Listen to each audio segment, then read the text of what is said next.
এখানে আচার করতেছি বোম্বাই মরিচের আচার, অনেক ঝাল আর অনেক কিন্তু টক। দেখেন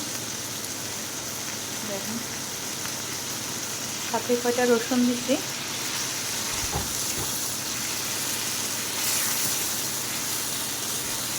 মরিচগুলো খাওয়ার জন্য আনা হয়েছিল কিন্তু খাওয়া হয় নাই, তাই আমি এগুলো কাঁচা দিয়ে দিতেছি।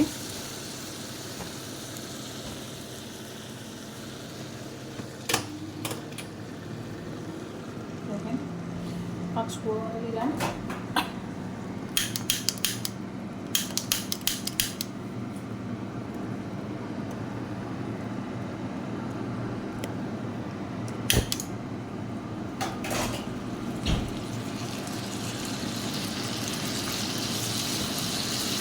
আমি ভিনেগারও দিচ্ছি, ঠান্ডা হয়ে যায় একটা কাঁচের ঝাড়ে নিয়ে নেব।